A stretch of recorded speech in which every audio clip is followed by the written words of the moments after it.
Hi, this is Alice K. Ruckelhaus from Threshold of Hanani, and this picture is here to show you that this is not how I'm going to look at you. If you use your journal quote unquote wrong, there is really no wrong way to use this journal. I'm sharing with you ideas of what I created this to be for and ideas of how I'm going to use it, but I want you to use this in any way that God leads you to use it. And the sky's the limit. If you don't like some of the headings that I have, cover them up with washi tape or mark them out with a Sharpie, a thick Sharpie or something, and make this page into something else that you want.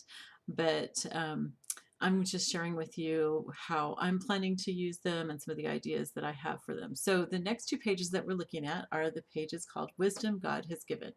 Okay, this is really a difficult thing for us as maybe as Americans or Westerners, I'm not really sure, but we don't want to admit that God has given us wisdom because that to us sounds maybe a little arrogant.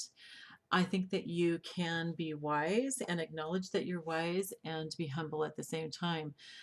One of my favorite verses is James 1:5, and God tells us that if we ask for wisdom, that He'll give it to us. And in the next verse, He says that we need to not doubt that. Well, if I ask for wisdom, I need to believe that God has given that to me. That doesn't mean that I always use that wisdom.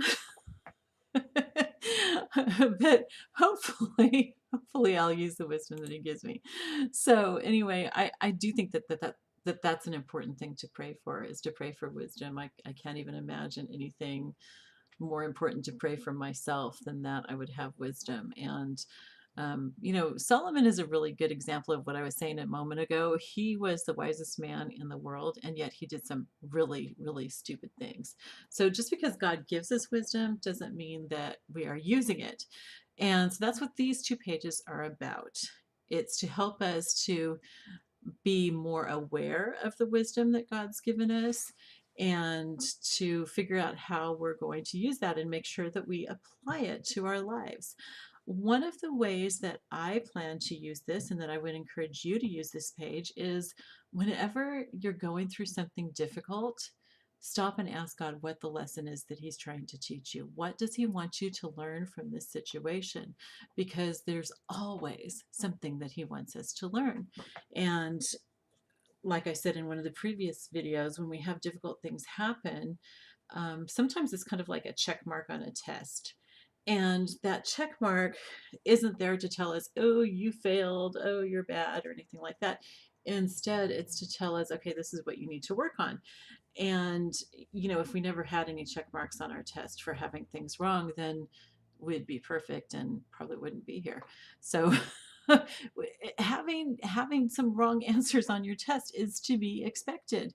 And so being aware of what God's trying to teach us and writing down what I've learned, I think will really help me to make the most use of the wisdom that God is at least trying to give me and hopefully has given me. A lot of times this is something else.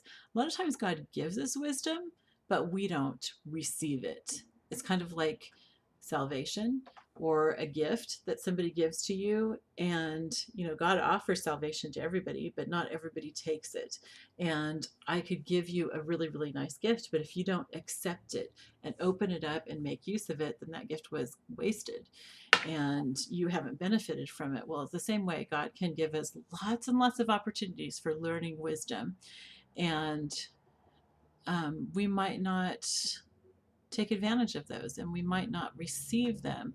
Again, this is that whole thing of the fact that you're writing this stuff down makes you more aware and more observant of what's happening around you. It makes you more focused on not just having something happen to you, but being a participant in that and saying, okay, this is how I'm going to respond, or preferably, God, how do you want me to respond?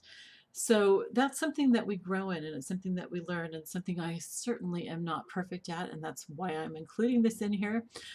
That's something else I want to say is all these pages that I've included in here, I'm not including them because I'm an expert and I'm going to teach you how to be an expert. That's not it at all. I created this originally for myself. So these are the things that I need to work on. And I kind of have a feeling that since I'm only one of quite a few billion people in the world, that there's probably a number of other people out there who need to learn the same things. And so hopefully we find each other, and hopefully this will be a tool that's really helpful for you too. All right, thanks for listening. Please remember to like the video, the YouTube video, and subscribe if you haven't already. Hit the bell next to the subscribe button so that YouTube will send you notices when I send out new videos. And also check out my Ephesians devotions that I'm going to be doing in the month of January 2019. And if it's after that, then you're still welcome to watch them. I think you can get just as much out of it then. What I'm doing is I'm going to give you a look at my devotions for that month. And I'm using a really simple way of doing devotions for people who haven't already established a devotional habit, or maybe don't even know what devotions are. I explain that in that series.